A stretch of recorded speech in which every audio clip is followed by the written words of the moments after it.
APC Sitapur का जो हत्याकांड है, जिसमें संदीप लकड़ा की हत्या की गई थी, जिसमें मुख्य आरोपी अभिषेक पांडे, गुड्डू, शैल शक्ति, प्रत्युष पांडे, राजा और गौरी तिवारी का नाम आया है, जिसमें से हमने 4 आरोपियों को गिरफ्तार किया है। और इसके कुछ आरोपी जैसे अभिषेक पांडे और उसके कुछ साथी राजा और गौरी अभी भी हमारी गिरफ्त में नहीं आए हैं, जिसको पुलिस लगातार पतासाजी कर रही है। अलग अलग माध्यम से अभिषेक पांडे और उसके साथियों की जांच की जा रही है कि उनका लोकेशन लेकर हम उनको गिरफ्तार करें। साथ ही साथ अगर इस पूरी स्टोरी को मैं बताना चाहूँ तो इसमें जो बातें पुलिस को गुमराह करने के लिए की गई थी उसको मैं स्पष्ट कर देता हूँ आप सबके सामने।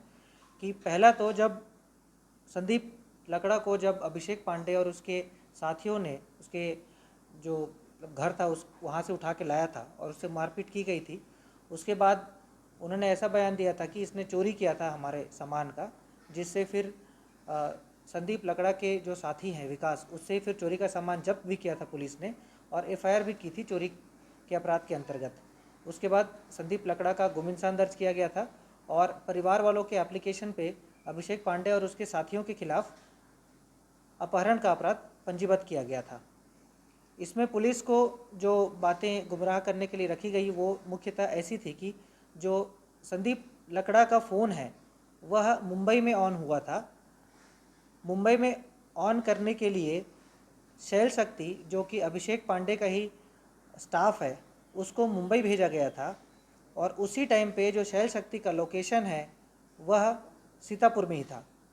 तो पुलिस को एक तरह से गुमराह किया गया कि अभिषेक पांडे की पूरे साथी लोग अभी साइट पे ही हैं, मतलब सीतापुर में ही है, कोई गायब नहीं हुआ है।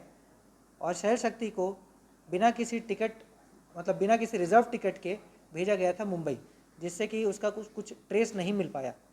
लेकिन जब पूछताछ की गई अच्छे से तो एक महत्वपूर्ण क्लू पुलिस के सामने आया कि शैल शक्ति के पिताजी ने पुलिस को ये बताया कि शैल शक्ति कुछ दिनों से फरार था, क्योंकि 8 तारीख लगभग घटना जब हुई थी, 8 तारीख को मृत्यु 8 जून को हुई थी, उसके कुछ दिन बाद 11 तारीख से शैल शक्ति 11 तारीख से लेकर 16 तारीख तक उसका कोई अता पता नहीं था, लेकिन उसका फ़ोन ऑन था, उसका फ़ोन का लोकेशन सीतापुर में था। और उस टाइम पे जब शैल शक्ति को कोई कॉल करता था तो अभिषेक पांडे और उसके साथी उसका फ़ोन का जवाब देते थे। तो पुलिस को सीडीआर लेने पे ऐसा लगा कि शैल शक्ति उस टाइम पे मिसिंग नहीं था। लेकिन जब उसके पिताजी ने बताया कि शैल शक्ति कुछ दिनों से गायब था और मैं सब लोगों से पता तलाश करवाया था अपने आसपास के साथियों से, परंतु शैल शक्ति का पता नहीं चला था। तो इसी क्लू पे जब पुलिस ने काम करना शुरू किया तो धीरे धीरे परतों एक एक परत से इस पूरे मतलब हत्याकांड का पर्दाफाश हुआ और फिर फाइनली हमको हत्याकांड की पूरी घटना पता चली और हमने बॉडी रिकवर किया। जो बॉडी इन्होंने पानी टंकी के नीचे फाउंडेशन जो बनता है उसमें दबाकर गाड़ दिया था और उसका जो फ़ोन है उसको मुंबई जाकर ऑन किया और वहाँ ऑफ करके उसको समुद्र में फेंक दिया था। तो इस प्रकार से पुलिस ने जो आरोपी हैं 4 आरोपी उनको पकड़ा है और जो बाकी आरोपी हैं उनकी पतासाज में लगी है, जल्दी उनको पकड़ा जाएगा। हाँ, इसमें विशेष पुलिस प्रयास कर रही है, जैसे कि इनाम की घोषणा की गई है। दूसरा कि जो परिवार है उसको भी जितनी ज़्यादा राहत राशि हम दे सकें उसमें प्रयासरत हैं। जैसे कि जो ST/SC के प्रकरण होते हैं जिनमें हत्या होती है उनमें परिवार को लगभग 8 लाख की रुपए की राशि प्रदान की जाती है, जिनमें 4 लाख रुपए उनको दे दिए गए हैं और चालान प्रस्तुत करने के बाद जो बाकी के 4 लाख की राशि है वो परिवार को दे दी जाएगी। इसके साथ ही साथ कलेक्टर साहब से अनुरोध करके हमने राज्य शासन को अधिक से अधिक सहायता हेतु एक पत्र लिखवाया है, जिनमें कलेक्टर सर आगे कार्रवाई करेंगे। और साथ ही साथ कलेक्टर और प्रशासन के साथ मिलकर हम चाहेंगे कि जितनी ज़्यादा राहत राशि हम फैमिली को दे सकें उसके लिए हम प्रयास करेंगे। साथ ही साथ जो अभिषेक पांडे है उसके ऑफिस को सील किया गया है, उसके गोडाउन को सील किया गया है। जो JCB है जो यूज़ किया गया था उस समय लाश को दफनाने के लिए, उसको हम पता कर रहे हैं, उसको भी जल्द से जल्द जब्त किया जाएगा।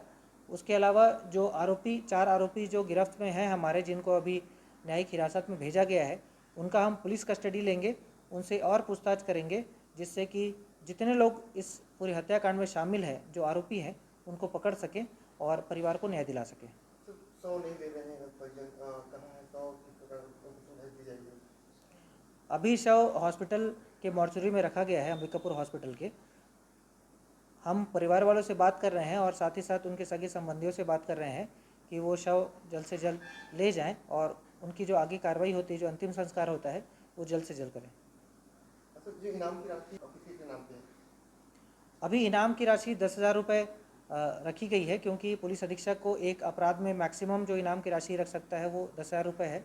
तो इसी के लिए जो अभिषेक पांडे है और गौरी तिवारी, इनके ऊपर इनाम की राशि रखी गई है। जो भी इनाम मतलब जो भी इन आरोपियों की पता बताएगा पुलिस को, उनका नाम गुप्त रखा जाएगा और इनाम की राशि के साथ ही साथ उनमें जो संपर्क सूत्र हैं जिनसे संपर्क कर सकते हैं, उसको भी रखा गया है, जैसे कि नगर पुलिस अधीक्षक, एडिशनल एसपी और टीआई, सभी का नाम और नंबर उसमें दिया गया है।